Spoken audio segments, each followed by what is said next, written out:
connects the head with the end osseous portion. So the neck is the part which is actually submerged in the gingiva, and this part acts as a tissue stopper.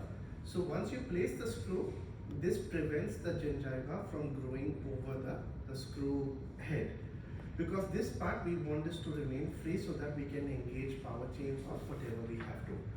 Then depending on different types or different purposes, different sites, we have different sizes of screws. So for us, whenever we refer to a mini screw, we have two components that we refer to. One is the length, one is the diameter. So the length is, as you see, that it depends, it can be 6 millimeters, can be 8, can be 10, can be 12. And then we have the diameter, which normally starts from 1.4. So we have 1.4, 1.6, 1.8, so on. So we have different companies with different types of screw designs, but the components essentially remain the same. What changes is either the design of the threads on the screws, sometimes the neck of the screws, you can see here. So these screws that you see here, these are the ones which we normally use for interarticular purposes, which means these go between the roots. So these normally have a shorter neck.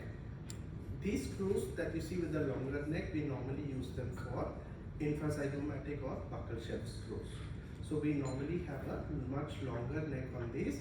So we have this portion which goes inside the bone, this portion which stays because here the gingiva and the covering is much more thicker and fibrous, and we also have soft tissue. So we need a much longer neck in this area. And then the head size basically remains the same. So what will change is mostly the proportion of the neck and the end osseous portion with most mini screws. So we also have, whenever you select a screw, try to check if your screw has at least an extended part which comes above the neck.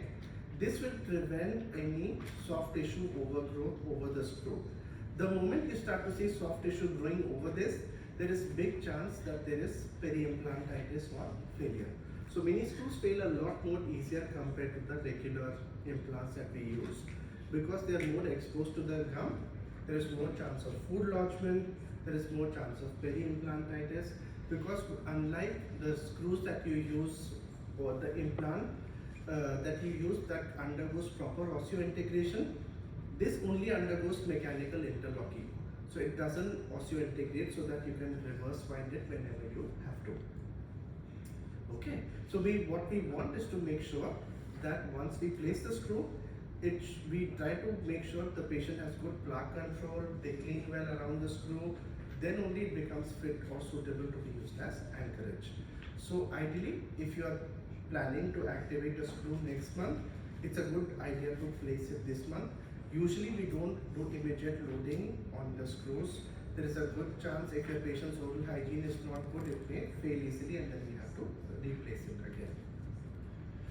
So in terms of screws, the screw portion itself, so this is the part which will pass through the cortical bone and the medullary or the cancellous bone. So again, if you look at your bone for the upper and the lower, whenever you look at the bone layers, if you look at the upper, we have a cortical bone layer which is much more dense. Then we have the cancellous bone which is much softer, and then we have another layer of cortical bone on the other side. So this applies to both the maxilla and the mandible itself. So what we want as much as possible is for the screw to enter the cortical bone. So when we start practicing, when you place a screw, we normally enter the cortical bone at 90 degrees. This is normally the point of insertion. So this is to make sure that the sharp part of the screw can penetrate the cortical part of the bone. Once this goes in, suddenly you will feel that there is much less resistance to how we place.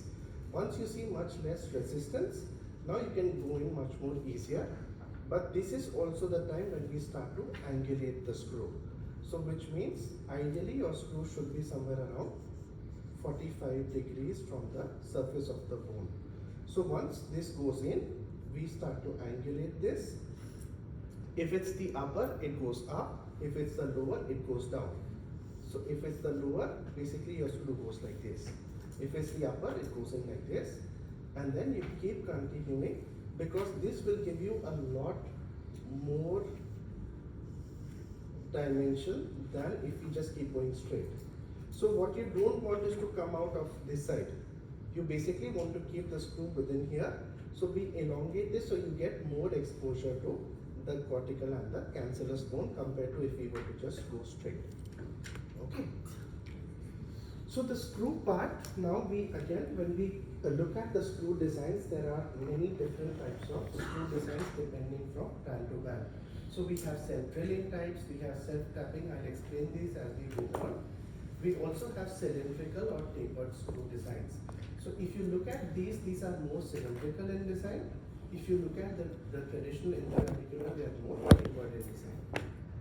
Then, if you look at the length and diameter, there is an inner diameter of the screw, which is basically the diameter of the main body of the screw. There is an outer diameter, which normally corresponds to where the flutes or the threads are present. So the distance between these is known as a pitch. So if you look at the length, this can start from 4 and go all the way to 12. When we talk about the length, we are only discussing the screw length, not the entire body of the screw. And the diameter, normally we consider 1.2 to 2.7 depending on which region we are placing this at. So the thread designs, we have self-drilling and self-tapping.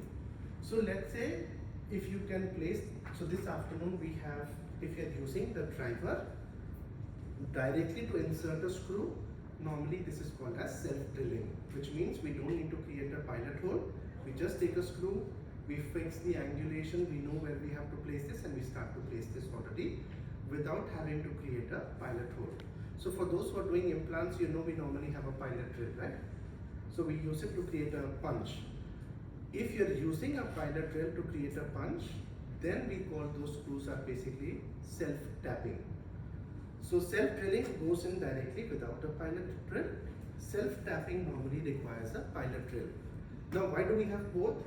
So let's say normally for the maxillary region, most times even for the mandible, you can use self-drilling screws. But like the patient I showed you, if you have, let's say if you have a missing 6 for 5, 6, 7 years, you will notice the area of the 6 becomes very dense and very cortical. So the extraction site, when it heals up, it doesn't look like this anymore. It doesn't have so much of a mix of cortical as well as cancellous bone. So within, let's say you've extracted a molar today, the bone that is formed over there for the next 2 years will be slightly soft, it will be cancellous and look like this. But once 2 years have passed, basically it becomes much more dense and cortical.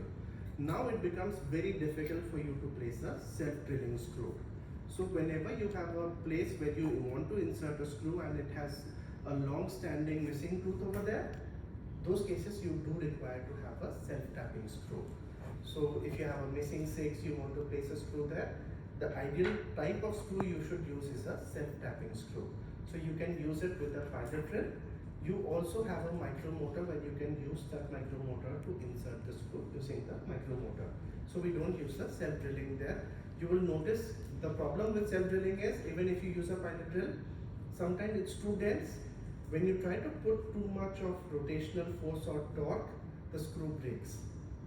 So it's safer to use a self-tapping screw wherever you have a long-standing missing tooth. Is that clear?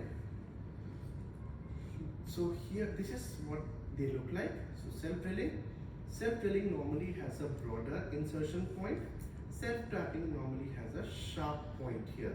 So you use a pilot drill if you want to, and then you can place this easily. Self-drilling normally comes with somewhat like it looks like a drill bit at the end itself. So you don't require an initial pilot drill to be used. Is this clear? So now we also have 2 types of taps. Basically there are taps which are cutting and there are taps which are forming. So whenever, if you're looking at screws, there are actually multiple properties we look at. So if you have good screws, they have very sharp threads, they have they don't have too much of a pitch because the threads can break. We also have screws which have forming. Forming basically means as you keep inserting, it will just keep pushing the cancellous bone aside to make space so that the screw can fit in and interlock. Cutting basically will cut and make its way so that you have enough space for the screw to insert. So one is basically pushing and expanding the bone to get inserted.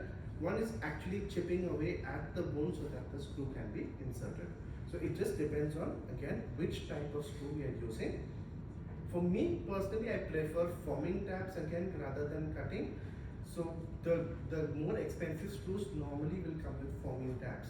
So that means it's much better interlock compared to cutting. Cutting works, but you have to normally give a much longer loading period. So ideally 2 to 3 months of loading period for this bone to be reformed in these areas, because you've removed bone basically for insertion. So then design factors. So what is more important for us? Is it the diameter or the length? What do you think is more important in terms of the property? See, unlike the other implants where diameter is more important for us, here both are equally important for us.